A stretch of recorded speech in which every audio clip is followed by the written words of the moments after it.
मंच पर विराजमान हमारे अभिभावक तुल्य मिस्टर रविंद्र कुमार मुजफ्फरपुर से सांसद, भारत सरकार के पूर्व मंत्री आदरणीय कैप्टन जयप्रसाद जी और इस मंच पर उपस्थित आरसीएम के सम्मानित पदाधिकारीगण और इस आंदोलन में उपस्थित आमरण अनशन में तमाम क्षेत्र से आए हुए वहां के सम्मानित सदस्यगण, मीडिया के साथियों, मित्रों, जब बोकारो में ये बात हम लोगों के जानकारी में आई और मैं उस टाइम में दिल्ली में था, तो आपके मंच पर उपस्थित हैं मिश्रा जी, इन्होंने एक मेमोरेंडम दिया और तत्काल में हमारी दूरभाष पर इनसे बात हुई और वहां से वो कागज फैक्स होकर दिल्ली आया। और ये आप लोगों का सौभाग्य है कि ये विषय लोकसभा में शून्यकाल में इसको उठाया गया 15/3 को, और ये आपका भाग्य है, नहीं तो शून्यकाल में हमारे सांसद महोदय जानते हैं कि लॉटरी से निकलता है विषय, तो ये विषय लोकसभा में उठा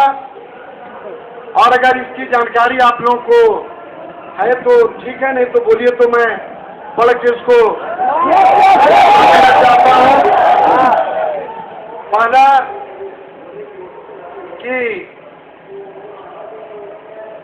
मैं आपके माध्यम से अध्यक्ष महोदया सरकार का ध्यान भारत के 11 वर्ष पुरानी आरसीएम, जिसका मुख्य कार्यालय भीलवाड़ा राजस्थान में है, की ओर दिलाना चाहता हूँ। उक्त कंपनी अपने उत्पादों, जन विपणन, सीधी वितरण प्रणाली और नेटवर्क मार्केटिंग के जरिए कर रही है। लगभग 1 करोड़ 31 लाख से ज्यादा भारतीय उपभोक्ता वितरक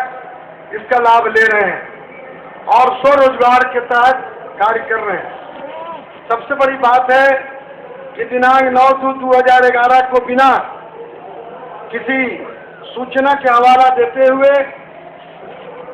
राजस्थान की पुलिस प्रशासन और कंपनी के मुख्य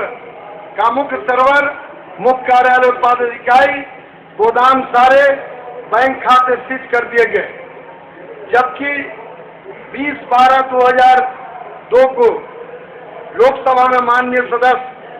श्री सुबोध मोहिते के आंतरिक अतार्किक प्रश्न के द्वारा केंद्र सरकार खाद्य सार्वजनिक वितरण उपभोक्ता मामले के राज्य मंत्री ने बताया कि उच्च न्यायालय के नेटवर्किंग मार्केटिंग को धोखाधड़ी नहीं माना जाएगा तथा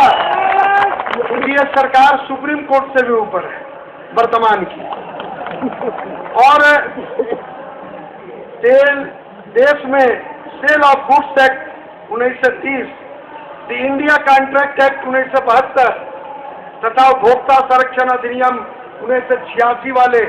कानून के दायरे में रहकर LML कंपनी अपना काम करती है। हमारी सरकार से मांग है कि इसमें झारखंड से करीब 50,000 लोग काम कर रहे हैं और वर्तमान में ये जो आमरण अनशन पर बैठे हुए हैं, इसके लिए हमारे झारखंड सरकार के अध्यक्ष महोदय श्रद्धेय CP सिंह के द्वारा राजस्थान के मुख्यमंत्री महोदय को पत्र लिखा गया और हमने भी ये मामला शून्यकाल में उठाया है। और साथ साथ हमने जब 15 तारीख को विषय शून्यकाल में उठाया तो तत्काल हमने 16/3 को राजस्थान के मुख्यमंत्री और योजना संसदीय राज्य मंत्री अश्विनी कुमार जी को पत्र दिया और साथ साथ इसकी प्रतिलिपि CP जोशी, जो इस सारे खेल का पाखंडी के रूप में। अगर सही पूछा जाए तो आज जो आप लोग सड़क पर बैठे हुए हैं, इसका सारा श्रेय वर्तमान के भारत सरकार के मंत्री सीपी जोशी को जाता है।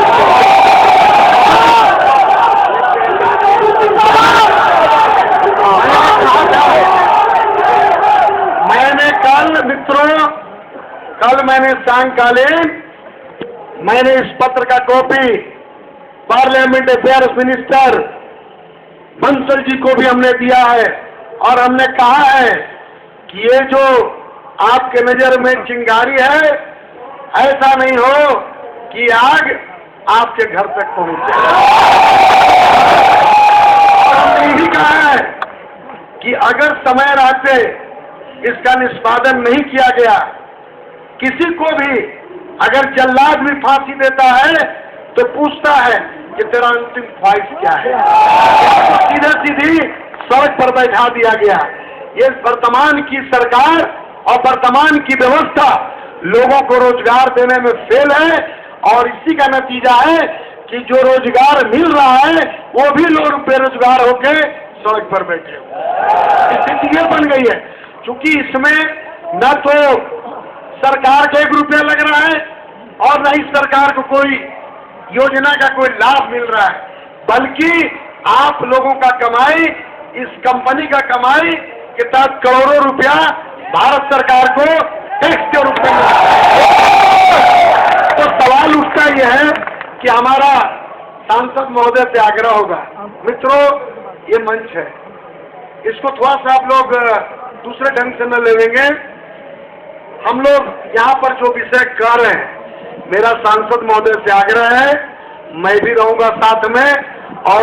आप लोगों से आग्रह है कि 5 व्यक्ति आज, जैसे महाभारत को 5 पांडवों ने जीता था, उसी प्रकार आप लोग 5 व्यक्ति तय कर लीजिए आपस में, और आज ही जो भी हमारे सांसद हैं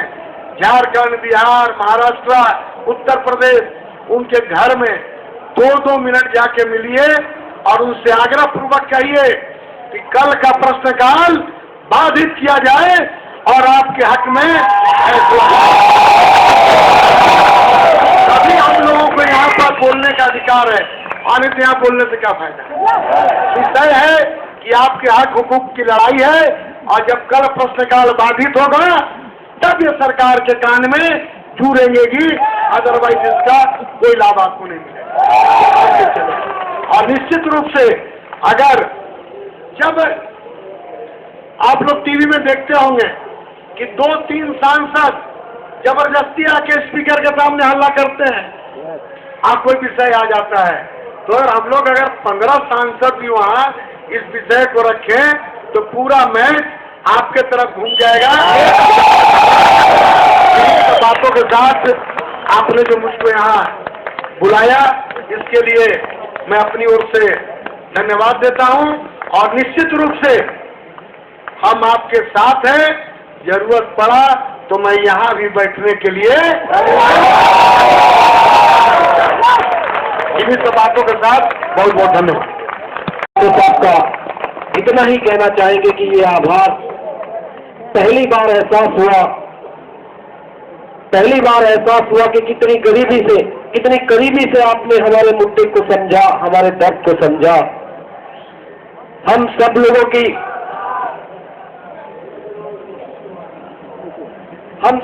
की आंखों के आंसू